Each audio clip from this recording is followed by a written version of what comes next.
నేను ఆ చిన్న ఫోటోగ్రాఫర్గా స్టార్ట్ అయ్యాను. ఒక చిన్న స్టిల్ ఫోటోగ్రాఫర్ ఇండస్ట్రీలో స్టార్ట్ అయ్యి అక్కడ నుంచి పడుతూ మెల్లగా లేస్తూ మీడియాలో జెమినీ టీవీ9లో కూడా నేను పనిచేస్తాను ఒక జర్నలిస్ట్గా.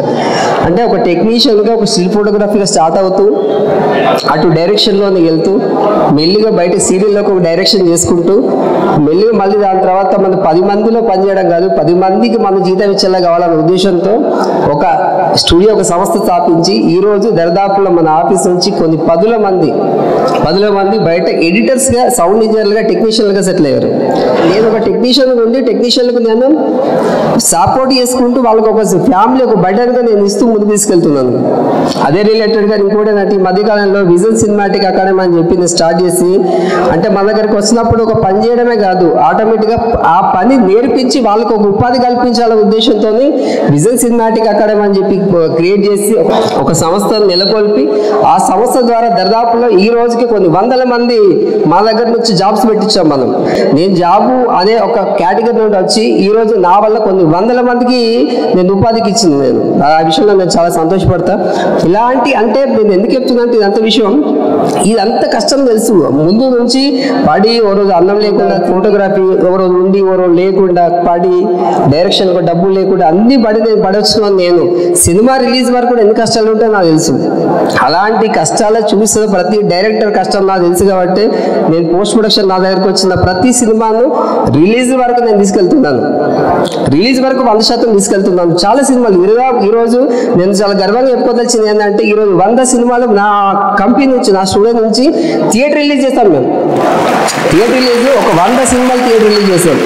అంటే నేను గొప్ప అనట్లేదు, అంటే నేను చిన్న సినిమాలలో వాళ్ళ బట్టి నేను వెళ్తుంటాను. నేను ఇప్పుడు కొంతమంది చిన్న ఏం లేదన్నా నాకు ఈ అవకాశం బయటకు వచ్చి సినిమా రిలీజ్ అయితే నాకు ఇంకొక అవకాశం వస్తే అంటే నేను అవకాశం ఇస్తాను. నేను ఎందుకంటే అవకాశం ఇవ్వాలి. మార్కెట్లో అవకాశం లేకపోతే కొత్త వాళ్ళు రారు కదా. ఆ అవకాశాన్ని క్రియేట్ చేసి ఈరోజు 100 సినిమాలు కాదు దరిదాపులో కొన్ని 100 సినిమాలు చేస్తాం, కానీ 100 పైన సినిమాలు థియేటర్ రిలీజ్ చేస్తాం మన వాళ్ళు. చాలా అదృష్టంగా నేను ఫీల్ అవుతున్నాను. ఎందుకంటే ఒక సినిమా అనేది మొదలైతే ఏమవుతుందంటే అది ఆటోమేటిక్గా దానివల్ల ఒక 50 నుంచి 100 కుటుంబాలు బాగుంటాయి. ఇప్పుడు నా లెవెల్ ఇది కాదు, నేను ముందు చెప్పాలంటే ప్రసల్లాగా అనుకున్నా. నేను అందరికీ చాలా హానెస్ట్గా చెప్తున్నా. కానీ ఇంత డేర్ ఎందుకు వేసా అంటే చిన్న సినిమాలో కూడా పెద్ద స్థాయిలో గౌరవించాలనే ఉద్దేశంతో ఇంత పెద్ద వేదిక పెంచుకున్నాను నేను. అంటే నేను ఇక్కడ ఏం చేస్తానే కాదు, ఇప్పుడు నా వల్ల కనీసం ఒక మార్కెట్లోకి పెద్ద సినిమాతో ఈక్వల్గా ఒక చిన్న సినిమా వ్యక్తులు తీసుకొని ఆటోమేటిక్గా ఈ రోజు చిన్న స్థాయి కావచ్చు, కానీ వాళ్ళు ఒకరోజు పెద్ద స్థాయికి వెళ్తారు. ఈరోజు పెద్ద స్థాయి తీసుకున్న వాళ్ళు అందరూ పెద్ద స్థాయి కాదు కదా, చిన్న స్థాయి నుండి వచ్చిన వాళ్ళే కదా. ఈ చిన్న స్థాయి సినిమాల వాళ్ళు రేపు పొద్దున పెద్ద స్థాయికి వస్తారు. రావాలి, మళ్ళీ కొత్త ఇండస్ట్రీకి ఎదుగుదల రావాలి, కొత్త నీరు రావాలి అనే ఉద్దేశంతోనే ఈ యొక్క సంకల్పం తీసుకున్నాను.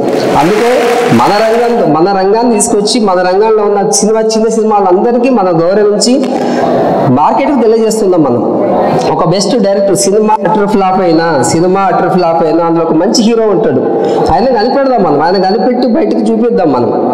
అప్పుడు ఆటోమేటిక్ ఒక డైరెక్టర్ చూస్తాడు, ఒక ప్రొడ్యూసర్ చూస్తాడు, ఒక డిస్ట్రిబ్యూటర్ వస్తాడు, ఎంతో సినిమా వేస్తే బాగుంటుంది, అద్భుతంగా వేసాడే అంటారు, అంతే అద్భుతంగా వేసినా అంటాడు. అలాంటి వాళ్ళని గుర్తించి మనం మార్కెట్కి తెలియజేస్తే ఏమవుతుందంటే ఇంకొక అవకాశాన్ని క్రియేట్ చేసుకుంటారు వాళ్ళు. ఇంకొక సినిమా క్రియేట్ అవ్వడం వల్ల ఇంకొక 50 మంది 100 మంది కుటుంబాలు బాగుంటాయి. ఒక సినిమా మొదలు కావాలంటే మినిమం 100 చిలుకు మంది పనిచేయాలి. సరే అలాంటప్పుడు 100 మంది కుటుంబాలు బాగున్నట్టే కదా. అలాంటి సినిమాలు మనం మొదలు పెడితే ఒక 100 మంది కుటుంబాల కడుపు నింపినట్టే కదా. ఆ ఉద్దేశంతోనే మనం ఈ యొక్క ఆలోచన ముందు తీసుకొచ్చి మనం చేసాం. అండ్ ఇంకోటి ఏంటంటే ఈ రంగంతో పాటు మన సినీ రంగంతో పాటు అనేక రంగాల్లో కలుపుకున్నాం. ఎందుకు విద్య, వైద్య, కళ, సామాజిక సేవ, రియల్ ఎస్టేట్ ఇలా అన్ని రంగాలు కలుపుకొని కూడా అవార్డ్స్ ఇస్తున్నాం. ఈ సంవత్సరం నుంచి అన్ని రంగాల వాళ్ళకు కూడా అవార్డ్స్ ఇస్తున్నాం. ఎందుకు మరి సినీ రంగానికి ఇస్తే సరిపోతుంది కదా, మీరు చిన్న స్థాయి సినిమాలని గౌరవించాలని అనుకుని చాలా మంది అనుకొని ఉంటారు.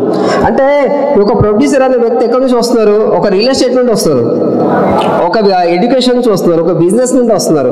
మరి ఒక ప్రొడ్యూసర్ మన గుర్తించాలి, ఆ ప్రొడ్యూసర్ అనే వ్యక్తి మాతో కొలాబరేట్ కావాలంటే ఒక వేదిక కావాలి కదా. ఆ వేదిక కోసమే అన్ని రంగాల వాళ్ళని కలుపుకొని మన రంగానికి ఎక్కువ పెద్ద పీఠం వేసుకొని ఆ రంగాల్లో కూడా కలుపుకొని మన పెద్ద ఎత్తున మనం ఈ ఐకాన్స్ ఆఫ్ ఎక్సలెన్స్ అవార్డ్స్ అని మనం ఈరోజు నుంచి స్టార్ట్ చేస్తున్నాం. ఇది ఎవ్రీ ఇయర్ ప్రతి సంవత్సరం ఉంటుంది. మన సినిమాలను మనం గౌరవించుకుందాం, మనలో ఉన్న టాలెంట్ని గుర్తించాలి చేద్దాం. Thank you. Thank you so much. So దీనికంటే పెద్ద పెద్ద వేదికల్లో మీరు ఇలాంటి మంచి మంచి వేడుకలు చేయాలని మనస్ఫూర్తిగా కోరుకుంటున్నాము. Thank you so much. And yes, ఇందాక రమేష్ గారు చెప్పినట్టు సినిమాకి అండ్ అలాగే విద్యా వైద్య రంగంలోకి సంబంధించి, వ్యాపార రంగంలోకి సంబంధించిన వారందరినీ కూడా ఎంకరేజ్ చేస్తూ సో ఐకాన్స్ ఆఫ్ ఎక్సలెన్స్ 2025 అవార్డ్స్ని మనందరం ఇవాళ ఈ వేడుకను జరుపుకోవడం జరుగుతుంది.